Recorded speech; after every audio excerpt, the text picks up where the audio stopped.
Hey guys, so I've changed into the hospital scrubs and I've gotten the neurosurgery pager for the very first time. So yeah, I'm gonna wait. It's not, no one has called me so far. And yeah, I'm just gonna sit down on the computer and start writing my notes. See you.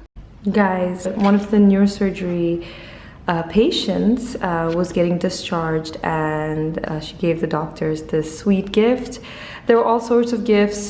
These are hand lotions because that's what I need most with all the sanitization that I do. But that was super sweet gesture. It was not like a gift for a doctor. She basically just put a huge basket with these things for the doctors as a big thank you for the services, because she was very grateful and she felt so much better after her surgery, and finally she was going home. So yeah, just wanted to share that with you guys. Hey guys, so now I'm in the on-call room and I just got done with the rounds. So we see the ICU patients in neurosurgery when we're on call.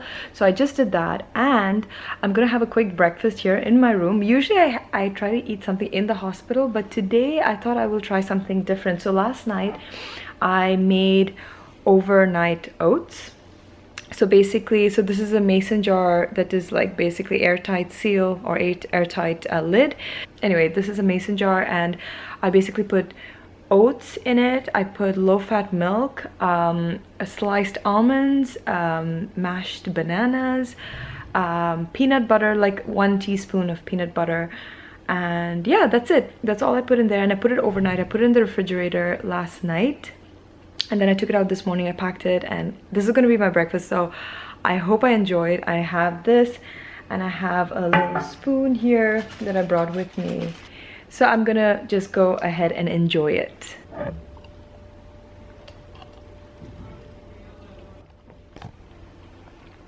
Guys, that's really good. I really like it. I'm happy because I can use this as a breakfast option now almost every day. This is so convenient because I can just put it in the fridge the night before and then pick it up the next morning and put it in my bag. So guys, I'm gonna just have my breakfast and I will update you guys when I get a call from the emergency with any referral. See you.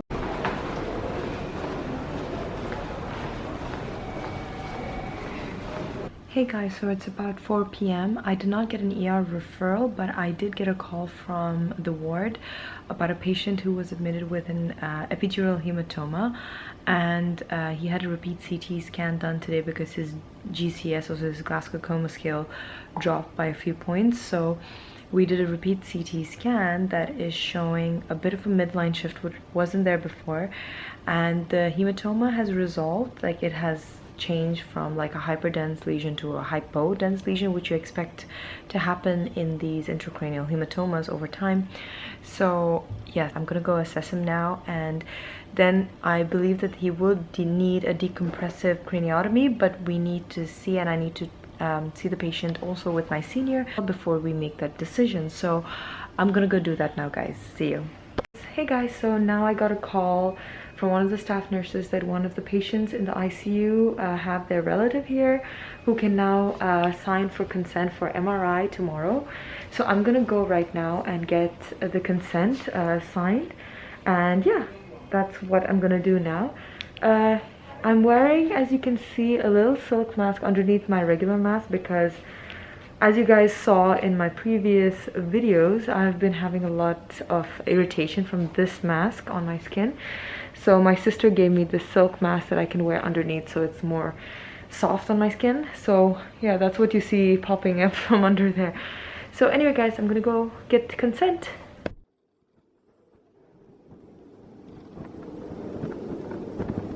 Hey guys, I literally just got back. I admitted a patient, a little baby with a tumor, brain tumor. I admitted a man who presented with subarachnoid hemorrhage, and probably tomorrow he'll be going for coiling, which needs to be arranged tomorrow. And then there was a patient who came in with what looked like or sounded like cauda syndrome. If you don't know what cauda syndrome is, look it up. It's very interesting. But he absconded, so I needed to, you know, put the notes of absconding patient online. And yeah, the notorious little thing is right here. I'm charging it because it literally was draining of its charge because of how much it was ringing off the hook. Yeah, just making sure that it's charging. And now, yeah, I just need to put a few more orders on my system, which is here in my room, which is great. And then maybe I'll try to get some shut-eye. I don't know if I'll be able to, but this little thing might not let me do that. So let's see. Anyway, guys, I'll keep you guys updated.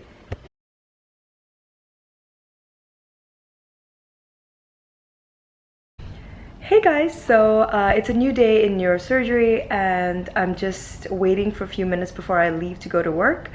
Since I've not spoken to you guys in a bit, I thought I will talk to you guys.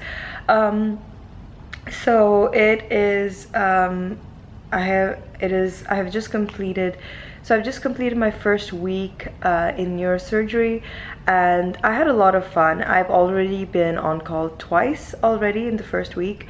And that was quite interesting because every case that I see or admit is something completely different from what I'm used to in general surgery. So obviously it is something interesting to see and learn about. So I'm loving this experience, and it was quite funny actually how even though I am not in general surgery at the moment and I am rotating in neurosurgery, how I still have to use my general surgery skills in neurosurgery, because we had a patient who was operated for a tumor in her posterior fossa. We were ready to discharge her and she was complaining of like a swelling, a painful swelling in her belly, and she said it was a hernia. So the attending of neurosurgery said we need to get a general surgery consultation. And then he looked at me and he was like, "Hey, you're from general surgery, right?" And I was like, "Yes." He said, "Why don't you examine her and see what is needed and give your assessment, and then, you know, if you want to still refer to your senior in general surgery, go ahead." So I went, and after the rounds were done, I went back to this patient and I examined her, and she indeed had a paraumbilical hernia. And it was quite tender, which it usually is, but it was not that big. And I just sort of put a little bit of pressure on there and it immediately reduced back inside.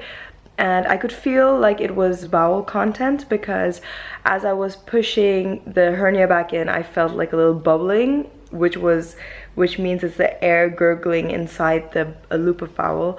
So the minute I reduced the hernia, she felt instantaneously better. She was like, "Oh wow, that was like magic, it's gone."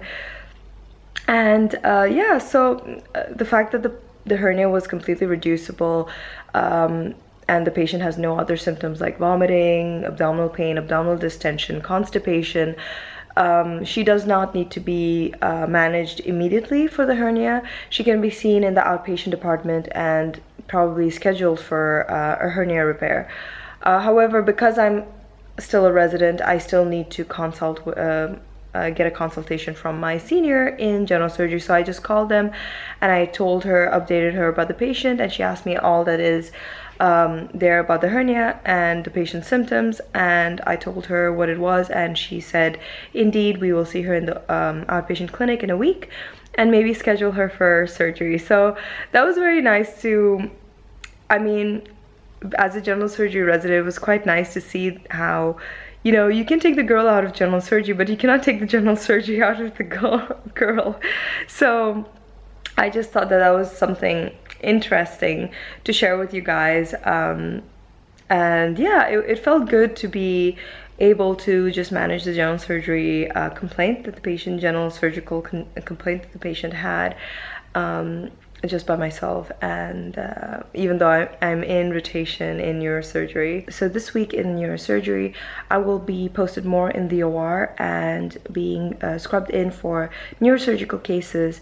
They have 3 operating days in the week, unless it's an emergency, of course, during the call. Today, I'm not sure if I'm gonna be in the OR or not, and that's why I'm not wearing scrubs. Usually when I have to go to the OR, I'll either wear scrubs or I'll wear something easy that I can change easily out of in the hospital. But today I just thought I will wear formal clothing and see if they if I'm actually posted in the OR, and I will get better clarity today. I'll take you guys as much as I can with me.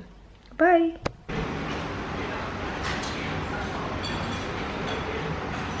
Hey guys, welcome back to a new video. So it's a new day and I am on call again. As you can see, I'm wearing my scrubs. But it's also academic day. So generally we are not placed on call on academic day, but I did inform this to the neurosurgery team, but they said it's fine, that I can attend my academic day and then join in for the call, and in that time someone will cover me, because academic day or the academic hours of the week are protected time, so we're not supposed to miss it for any reason. Even, you know, patient care should be taken over by someone else should cover you in that time, because this is every resident's protected time, or it's basically your right. So today's my academic day, and our academic days these days are online, usually on Microsoft Teams or Zoom. So generally I usually attend that online at home, but today, because I'm on call and I want to join my call right after academic day, I'm gonna leave to the hospital actually now in about 5 minutes, and I'm gonna attend my academic day in the hospital, and then as soon as I'm done, I'm gonna join in for my call and take my pager that you have to carry when you're neurosurgery on call, and start my call officially.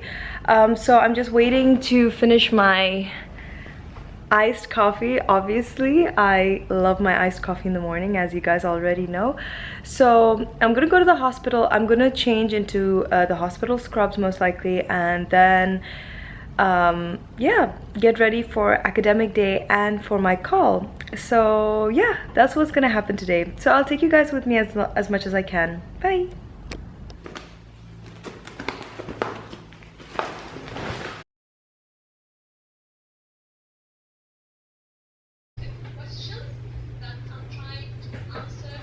Hey guys, sorry for this look. I'm post-call right now. I just got home and I'm in the same spot that I was talking to you before my call. But anyway, the call was really quiet, and that's why I didn't really have anything to show you guys. So it was super quiet, and that's not usual in neurosurgery, as the seniors told me. But somehow last night was pretty quiet. I mean, there were just a few calls from the wards for medications by the nurses, but other than that, and there was one patient who I was called for at 4 a.m. because her EVD shunt was not functioning, or it was not giving that much output. But I went to see the patient, and we have something that we look for called fluctuation, which is like a chest tube, how you look for oscillation of the fluid line. The same way in the tube of the EVD or the extraventricular drain, you try to look for that oscillation, and that shows that it is patent and it is draining still, even though the output might not be that much.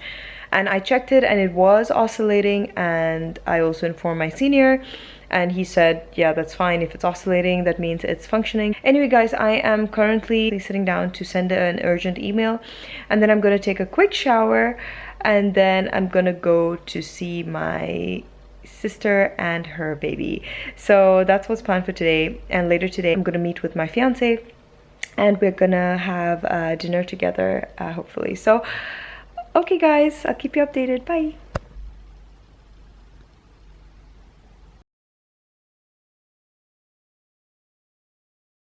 Hey guys, so welcome back. I'm on call today, if I hadn't mentioned that already, and it has been a crazy call so far. That's why I couldn't vlog at all. I'm carrying the pager, and it has been going off non-stop for ward patients, for ER patients, and now I just admitted a patient with an epidural hematoma after falling from a height, and now we're taking him for a CT, urgent CT, and then we're taking him straight to the OT. And so I'm obviously going to be there as well. So I'm hoping that I can manage the ER and the OR at the same time. So I just want to quickly give you a quick update before this little baby starts going off again. I wanted to show you my on-call room. So here's the entrance right there, and here is the room, guys. So there's a bed, here's a system, a computer system, and here is like table with the charger for the pager, and I got a little coffee and a little food there, my phone, and there's a phone that I can call the hospital on. and then of course the bathroom, and that's me. And yeah, pretty basic, comfortable room. This is what I'm up to. I need to still write a few notes for a few patients, maybe quickly have something to drink and to eat, and then I will get ready for the OR, and I will take you guys as much as I can, but it seems like it's gonna be a crazy busy call, and I don't know how much I'm gonna be able to film. So yeah, see you soon. Hey guys, so now the patient has been taken to OR for the burr holes, for the epidural hematoma, and I'm gonna go to the OT now, so I'll see you soon. Hey guys! Okay, I look like an absolute mess, but I'm back from the OR. It's currently 9:19 in the evening. Wow, we were in there for quite a while. It was like around 4 hours. So we evacuated the epidural hematoma. The surgery went well. I got to do my very first burr hole, actually burr holes. I got to do 2 of them, and it was with the automatic burr hole drill, the burr hole drill. So that was really nice, and I love it when I'm doing something different, even if it's of another specialty or subspecialty. I just love that I can do something that is part of trauma. So this patient is a trauma patient, and as part of trauma, as a general surgery resident, you need to be able to deal with the basics of all systems. So even neurosurgery, you need to be able to at least make burr holes and know how to evacuate, for example, an epidural hematoma or subdural hematoma. So yeah, I'm super excited. I'm gonna just I got a few calls while I was scrubbed in for some orders for some patients, so I'm gonna do that now. I have my computer ready here, and I'm gonna then try to get some rest, if that's even possible, but I don't know for sure. And yeah, I'll keep you guys updated. Bye. A few moments later.